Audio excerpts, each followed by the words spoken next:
to lie, won't stop to lie, can't stop to lie, won't stop to lie, can't stop to lie, won't stop to lie, ain't no Chico, just be small. We're back with another episode of TechDontSleep Podcast. And listen, we deal with so many folks, man. I got a name wrong here, but I got it right now. Josh Martin is in the building, and it's hot up here. Y'all don't know what's going on with the AC. I may be wiping my forehead a lot.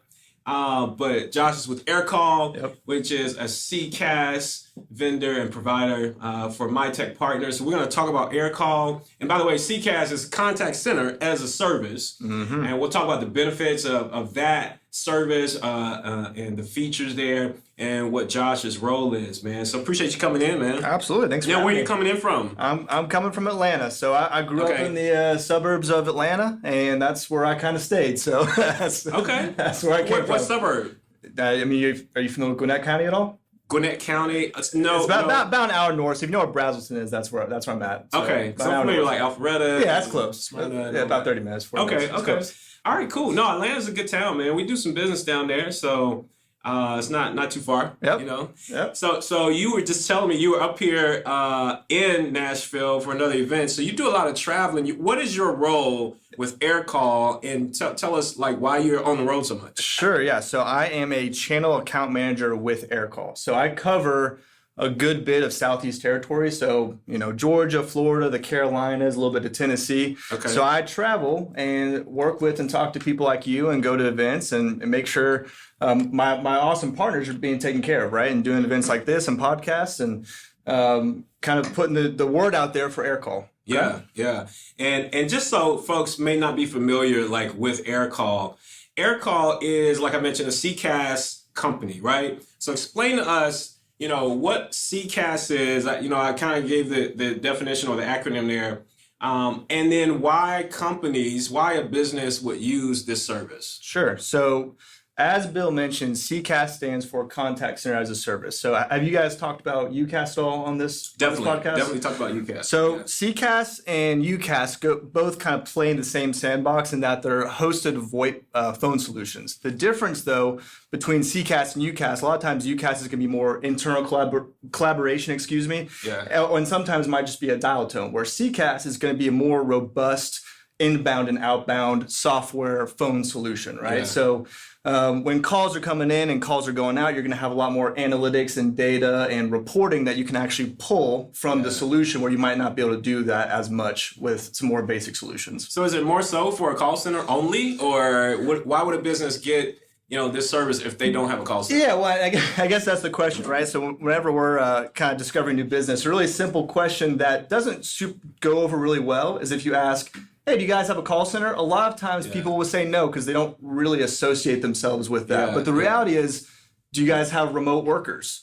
Okay. How do you guys interact with your customers, right? So if a call comes in, I'm assuming they might have a support help team, right? Mm-hmm. Or they might have a demand generation team, a sales team. That's a lot of outbound calls. Yeah. Even if they're remote, even if they're spread out, those are all kind of metrics and call recording that you can get with the CCaaS that might not be your traditional like cubicle farm that a lot of people envision, right? Because the remote workforce has changed, or the workforce has changed to a more remote kind of landscape, right? And a lot of times supervisors and managers want to see what's going on with their call volume and kind of what's actually happening with the call, right? Yeah, especially if they're virtual. So if somebody has a company and they have a team and, or a department that is virtual, and a lot of companies did go virtual because of COVID, and they stayed virtual. And I mean, we can watch the reporting. We can see like how many calls are made, how long people are on the calls, and kind of tap into those calls even, right? Yeah. So there's some really cool features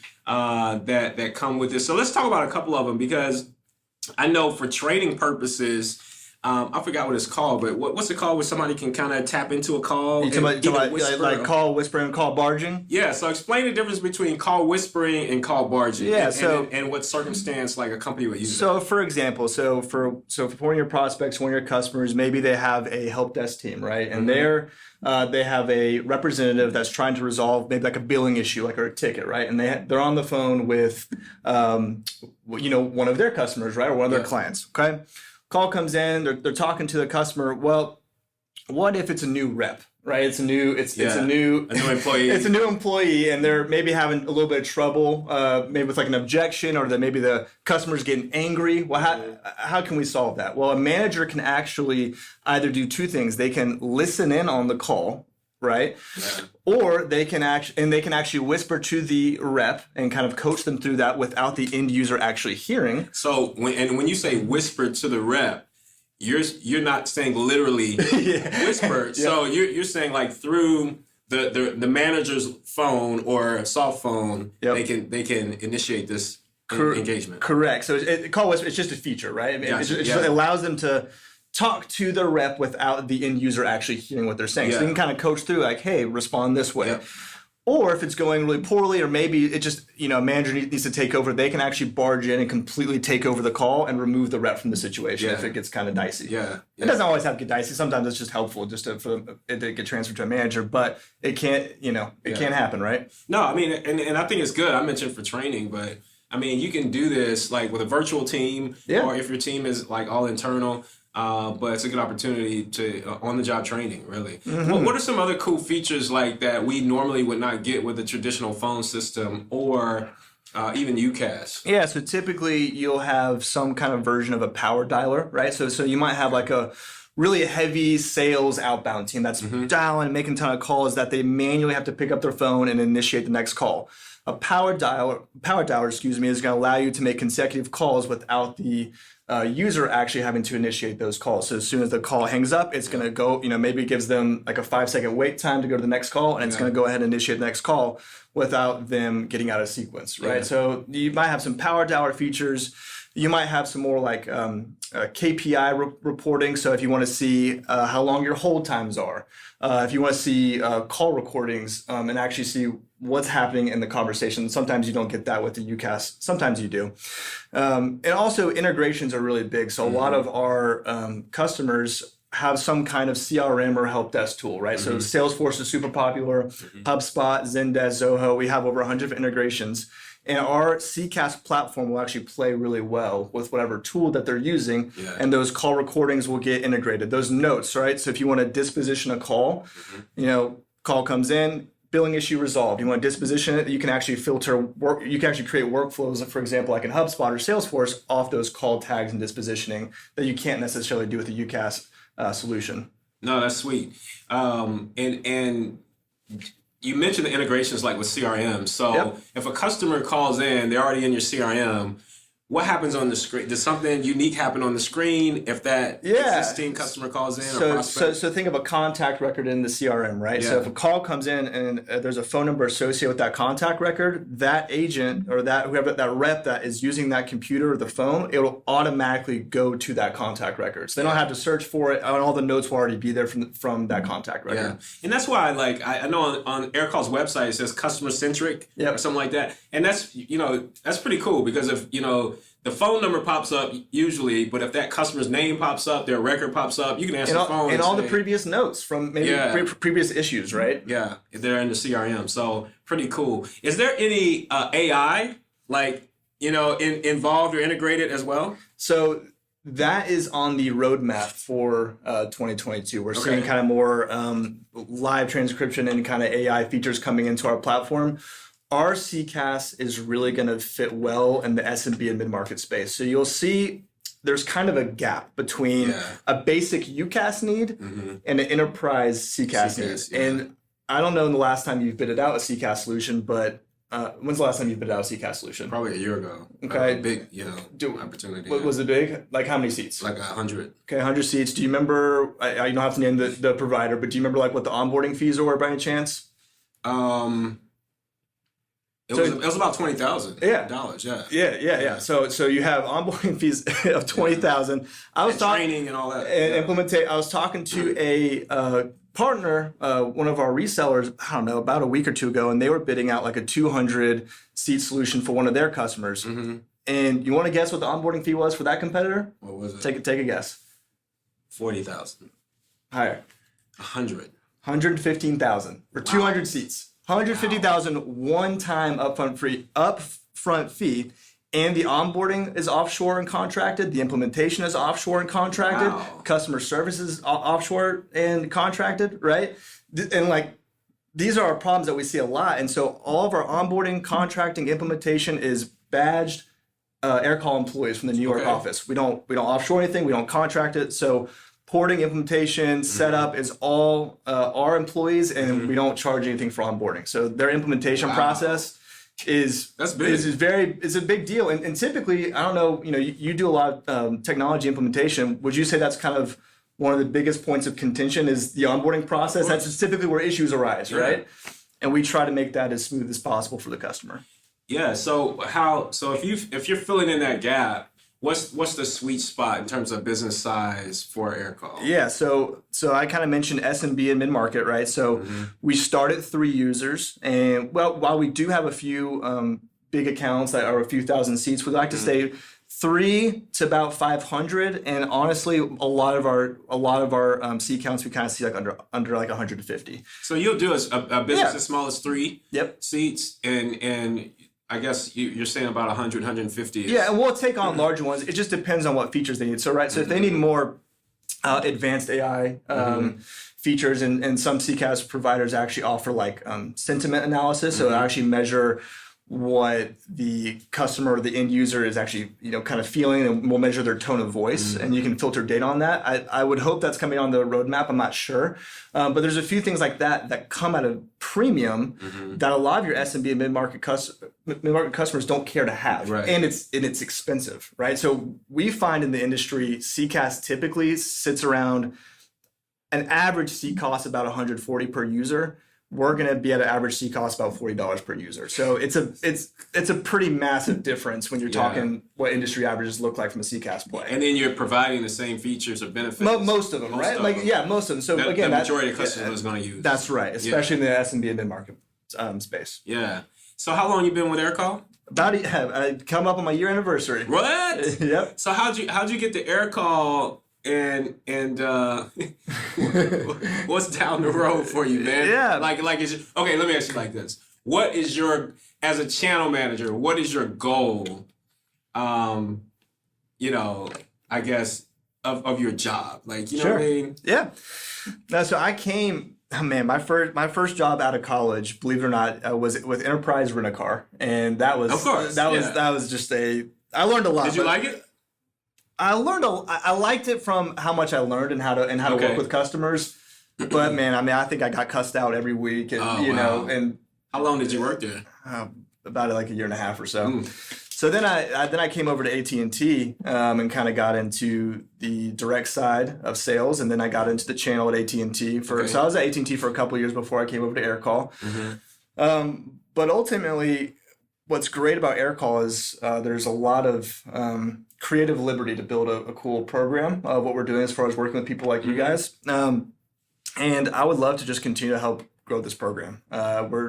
We only have a few channel managers nationwide, and we just hired one of our new VP of channel. Her name's Tiffany Dunn. We're super excited to have her on. And we're just really excited to blow this up in the technology world and just let people know our name. Yeah, I think it's one of the biggest kept secrets, and I don't know if I should say secret, but I didn't hear about Aircall until I went to an event, and I think you guys were one of the sponsors. Yep. And but to be able to fill in that gap, because I never looked at CCaaS seriously, or until an opportunity came my way, and somebody asked for it.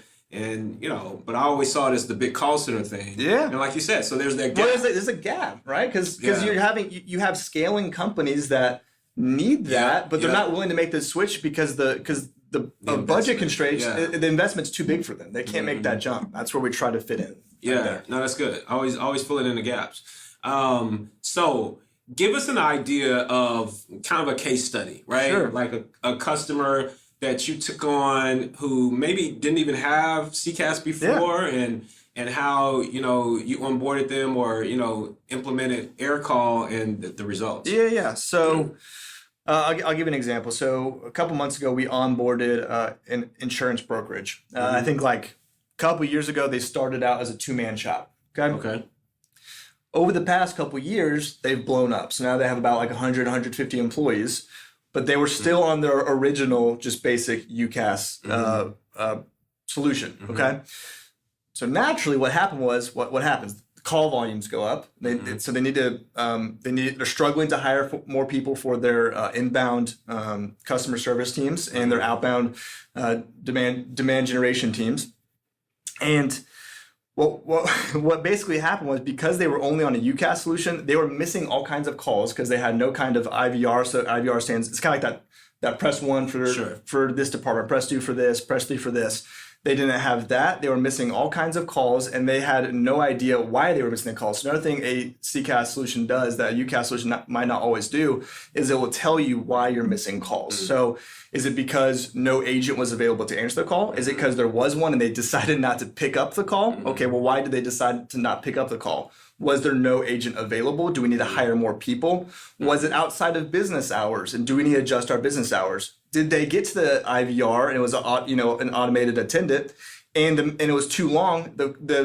They got frustrated and hung up because they didn't want to wait through all the options. All those things you can tell with the CCaaS solution they didn't have. So once they implemented Aircall, I mean, they had to have been missing about 30% of their business a day because they had all these calls coming in that they couldn't handle, and they had no way of going back and tracking why they missed the calls, and what they needed to do from a hiring standpoint, or what they needed to do from a coaching or training standpoint on their internal team. They had no way to track it. So once we implemented that, they were rocking and rolling and all good to go. Wow, that's crazy, man. So just to have that data, to be able to make the decision of to hire or to train or whatever. So no, that's cool. Yeah, I mean, they were losing tons of business because they were growing fast, but they couldn't keep up with their current. What was solution. The end result? Like, did they decide? Do you know if they decided to hire more personnel or they hired more personnel. 30% of their calls. That's a lot. Yeah, they realized, we need to hire more people. Wow. Yeah, that's crazy, man. No, that's awesome, dude. First of all, they went from 2 to 150. Yeah. So they blowing up. Yeah. No, that's cool, man. I mean, I like this really for the data, Yep. Because a lot of times you can monitor, calls coming in, the volume, but you can also see, from a training standpoint, what needs to be done, or like we just mentioned, that personnel. Absolutely. In there as well. Absolutely. So listen, man, I appreciate the conversation, and we are going to, where are we going? Sounds game. We're going to Sounds. Nashville Sounds. Baseball game. Appreciate y'all. If you guys don't know, I didn't mention this, so you don't know. Aircall is our presenting sponsor for Q2 with TechDontSleep Podcast and MitechPartners events that we got going on. So we're actually taking some of our partners to a Nashville Sounds game. Heck yeah. Later on, a few hours. So we're going to hit that up. And then you guys are going to be back for the speaker series in June as well. So that'll be pretty cool, man. Yeah. Appreciate you coming in, brother. Yeah, thank you. Look, Mitech, you guys are a great partner of ours. So we love working with you guys, and thanks for having me. Appreciate it. Hey, always, man. Hey, guys, if you're not following the podcast, make sure you do so on YouTube and all of the social media channels, which is IG and Facebook and Twitter and all that good stuff. And TikTok, man. I forgot about TikTok. Hey, shout out to Sierra for doing the TikTok videos. Appreciate you being creative and having a good time, having fun. All right, y'all. We'll see y'all next time. Thanks, brother. Thanks, Bill. Can't stop to lie, won't stop to lie. Can't stop to lie, won't stop to lie. Can't stop to lie, won't stop to lie. Ain't no Chico, just be smooth.